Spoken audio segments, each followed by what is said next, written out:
Luka Doncic has officially made his debut for the Los Angeles Lakers. I'm not telling a joke, this isn't a goof, this is real. He is a Los Angeles Laker. I still can't believe it. I needed to see it to believe it, and then I saw it, and I still don't believe it. Hello everybody, welcome to Awesome Rusty Buckets. If you're over on YouTube, go ahead and subscribe and drop a like, and check us out over on Spotify and Apple Podcasts if you want to enjoy this as an audio-only experience. Also, check out my new third channel. That will be linked in the description. Smaller topic videos over there. So, obviously, Luka has just made his debut for the Lakers. I have very, very tired eyes because it is later than I normally would be recording something like this, so I'm wearing these glasses. But let's get right into it. Seeing Luka in a Lakers jersey literally triggered my fight or flight. Did I say that right? Fight or flight. Clearly I'm hallucinating because somebody has poisoned me. I was looking at it on the screen and it actually hurt me. Like there was alarm bells going off in my head. It looked like AI footage. LeBron, before this game, apparently in the huddle, told Luka to not try and fit in, but instead to fit out, which is him referencing himself from 2015. Well, with that said, let's go ahead and get into Luka's actual footage. There's not going to be too much of a film breakdown here because it's mostly just standard Luka stuff, but he's doing it in a Lakers jersey now, so it's important. All right. First possession, right out of the gate, LeBron is going to get a trailing Luka down the middle, who does a sidestep and then throws the lob to Jackson Hayes. The possession right before that, LeBron threw a lob to Jackson Hayes. This play right here, he's going to get a step-back three over Walker Kessler to drop, which is his first bucket as a Los Angeles Laker. Next possession here, throws a really nice pass to Rui, who gets the skip pass out to Dorian. Then Luka drives inside, a kick to the corner for Rui. Misses that three, but he is able to get the easy layup off of the tip. Not really much of a highlight, but he's doing it in a Lakers jersey. Right here, Walker Kessler, he continues to get the mismatches. The Jazz were happy to concede the switch a lot on Luka, which is definitely questionable. Right here, post fadeaway a la Dirk, who is in the crowd for this game. Typical Luka magic shit. Gets the rebound, throws the full court pass to LeBron. I really am excited to see both of these guys operate in transition because they both love to throw the pass at any given moment.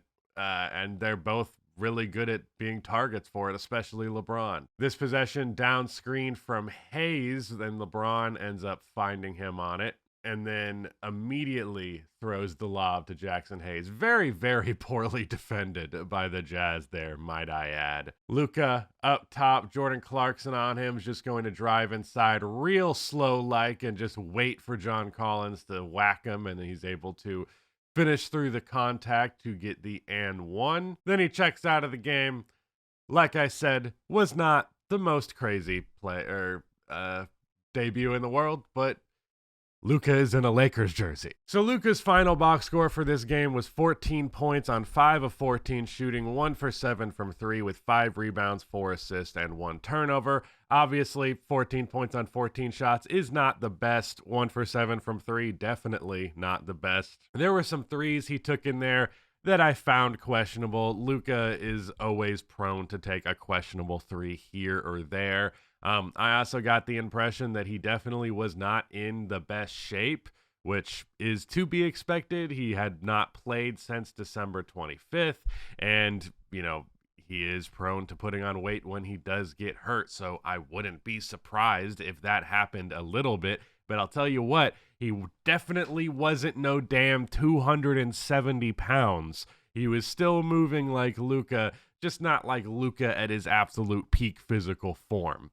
Now, obviously, this is not a big box score game from Luka, but I wasn't anticipating that being the case out of the gate, even if it is against the Utah Jazz.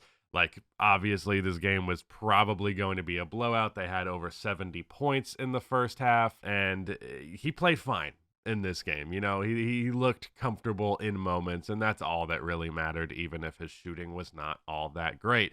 Wouldn't it be so funny and insane if he just sucked now? Like, it'd be sad, but it would also be, just imagine if Nico Harrison ends up just looking like the biggest brain man in the world. I'm going to bet against that, though, but I bet that's the reality he thinks we're going to be in. LeBron looks reinvigorated ever since Luka has been there, and that translated to this actual game that he played in as well. He had himself a pretty damn good game with 24 points and 8 assists, although I would say that 7 turnovers is pretty rough. The offense in general, when Luka and LeBron shared the floor, looked pretty good. Not as good as it could have, but you definitely saw the potential. The decision making between the two of them. LeBron is a very effective off-ball player, and Luka has been becoming an increasingly effective off-ball player. There was quite a bit of moments in there where Luka just deferred to LeBron, let him dribble, and he did some off-ball stuff.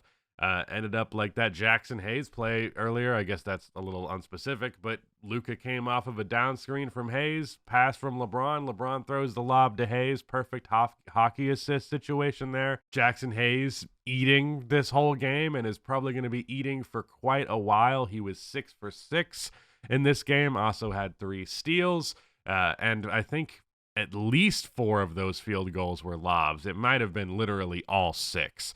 Austin Reeves also stood out a lot in this game as the third option on the floor because he's pretty damn scary as a third option. He had over 20 points, got 7 free throw attempts. Like, he is one of those dudes. He's been getting a lot of attention because he had a 45-point game recently. Austin Reeves as a third option is an excellent third option. There are not many better third options in the league, which is funny because I saw that being a large part of the discourse when, this trade discussion was going down, was like, or this whole thing went down, was like that the Lakers needed so much more on-ball creation. And obviously Luka can do that a whole lot more than Anthony Davis. But I was like, between LeBron and Austin, they have quite a bit of on-ball creation.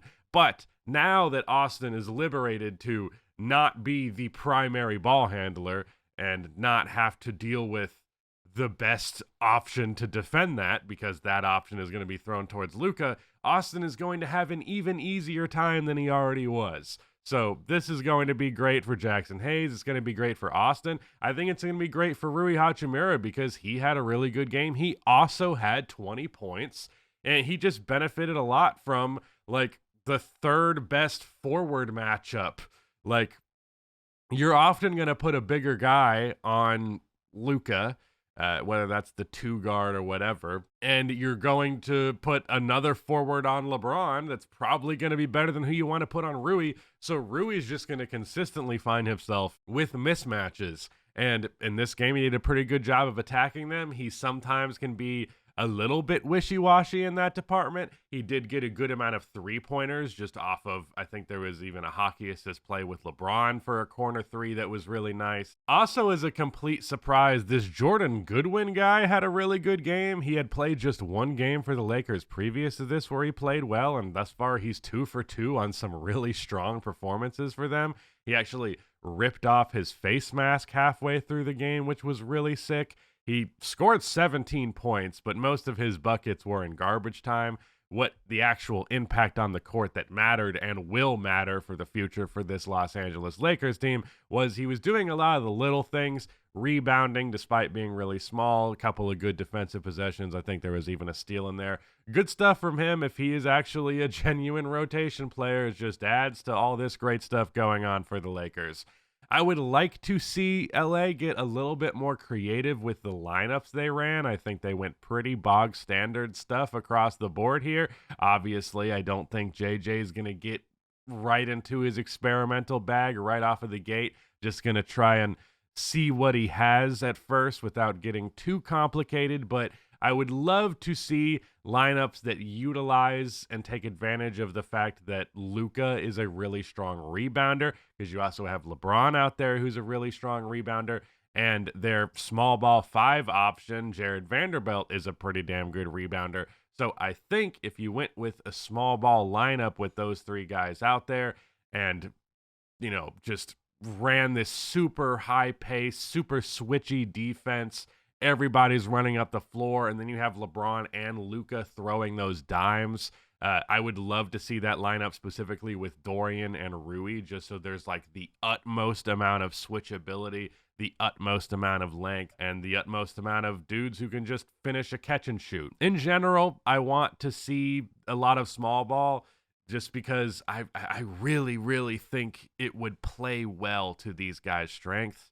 And I think against most teams, it wouldn't end up being too big of a defensive liability. So yeah, that was the first game for the Lakers and Luka Doncic. They're going to play one more game against the Utah Jazz before we get to the All-Star break. So we're probably not going to see any major stuff from Luka in that second game would be my guess. We will probably see the true Luka Lakers moments highlighted after this All-Star break. But the last thing, the thing I want to end on for this video is that how things are going over in Dallas is they lost an overtime game to the Sacramento Kings after giving up 42 points to DeMar DeRozan and allowing him to hit a game-tying shot to send it into overtime and a game-winning step-through shot on the baseline.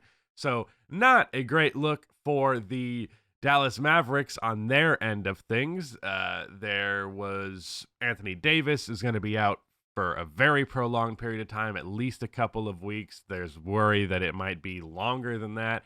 And Daniel Gafford in this game against the Sacramento Kings got a serious injury, which means it looks like he's going to be out for a prolonged period of time. And they don't have Gafford, they don't have AD, they don't have Lively, and they don't even have, what's his name? Dwight Powell. Dwight Powell's not even available. Their fourth string center option is not even on the table right now. And this trade might already be aging very, very poorly. But I will be getting more on that in a video about the Dallas Mavericks. For now, Lakers, Luka makes his debut. What the hell is even going on? Basketball isn't real. Goodbye.